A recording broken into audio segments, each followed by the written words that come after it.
Mustafa fans. امام محمد بن حسن الشیبانی جب بصرے آئے نا، امام اعظم ابو حنیفہ کے شاگرد تھے تو بہت وجیح تھے، اور پھر تہجد گزار، شب زندہ دار. تو یہودی مناظرہ کرنے کے لیے راستے میں کھڑے ہو گئے کہ ہم مسلمانوں کے امام سے ایسے سوال کریں گے کہ وہ چکرا کے رہ جائیں گے. اب مسلمان بھی کھڑے تھے کہ دیکھیے کیا منظر ہوتا ہے. امام محمد کا چمکتا ہوا چہرہ، روشن پیشانی، سر پہ جو ہے وہ سنت کا امامہ اور جسم پہ سنت کا جامہ. جو ہی آئے نا، گھوڑے پہ سوار تھے، تو جو مناظرے کے لیے تیار کھڑا تھا اس کے لبوں پہ کلمہ جاری ہو گیا. تو مسلمانوں نے کہا تم تو مناظرے کے لیے آئے تھے، تو یہ کیا ہوا؟ تو اس نے برجستہ کہا جب میں نے امام محمد کے چمکتے ہوئے چہرے کو دیکھا تو میں نے کہا جب مسلمانوں کا چھوٹا محمد اتنی شان والا ہے تو بڑا محمد کیسا ہوگا؟ یہ شان ہے خدمت گاروں کی، سرکار کا عالم کیا ہوگا؟ تو اللہ نے وہ جمال دیا، وہ حسن دیا، اور جس کا حسن اللہ کو بھی بھا گیا، ایسے پیارے سے محبت کیجئے. دیکھیے کسی سے محبت کرنے کا سب سے بڑا داعیہ اس کا حسن ہوتا ہے، اور اگر یہی داعیہ ہے تو پھر آؤ نا حضور سے محبت کیجئے. اور ان سے کی گئی محبت بندہ نواز بھی ہے. ایک عشق وہ بھی ہے جو نکما کر کے رکھ دیتا ہے. غالب نے کہا تھا عشق نے غالب نکما کر دیا، ورنہ ہم بھی آدمی تھے کام کے آدمی کے پلے یہ چھوڑتا کچھ نہیں.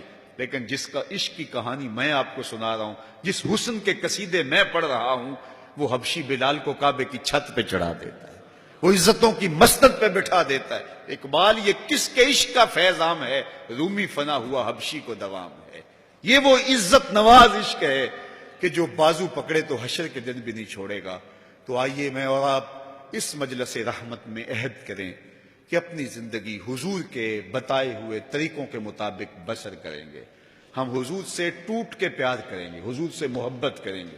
اور محبت اس بات کی متقاضی ہوتی ہے کہ آپ جس سے پیار کرتے ہیں اس کا تذکرہ کرتے ہیں، جس سے پیار کرتے ہیں اس میں آپ کو عیب نہیں دکھائی دیتا، آپ جس سے پیار کرتے ہیں اس کی اطاعت اور فرما برداری کرتے ہیں. تو آئیے اپنی زندگیوں کو ان کی محبت کے سانچے میں ڈھال لیں اور زندگی کو ان کی راہوں پہ چلائیں. آج آپ علم کی گزرگاہوں میں ہیں، کل آپ اچھے اچھے مناصب پہ فائز المرام ہوں گے. اس وطن کی ہم نے تعمیر کرنی ہے، اس ملک کو ہم نے سنوارنا ہے، اس ملک میں اسلام کے تشخص کو ہم نے اپنے عمل سے پیش کرنا ہے، اپنے رویے سے پیش کرنا ہے، اپنے طرز زندگی سے پیش کرنا ہے.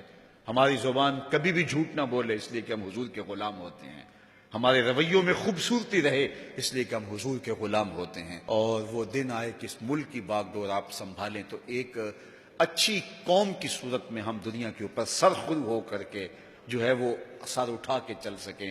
آج پوری دنیا پہ اگر جانا ہوتا ہے تو ہمیں وہاں جا کے شرمندگی ہوتی ہے کہ ہم وارث تو حضور کے ہیں لیکن ہم کہاں کھڑے ہیں اور یہ لوگ کہاں کھڑے ہیں. تو آئیے میں اور آپ اپنی تعمیر کیجئے، اپنی شخصیت کی تعمیر کیجئے، اور حضور کی محبت تعمیر شخصیت کی ضمانت بنتی ہے. اللہ اس امت کو عروج عطا کر دے، بٹکے ہوئے آہو کو پھر سوئے حرم لے چل، اس شہر کے خوگر کو پھر وسعت صحرا دے. میں بلبلے نالہ ہوں اس اجڑے گلستاں کا، تاثیر کا سائل ہوں محتاج کو داتا دے.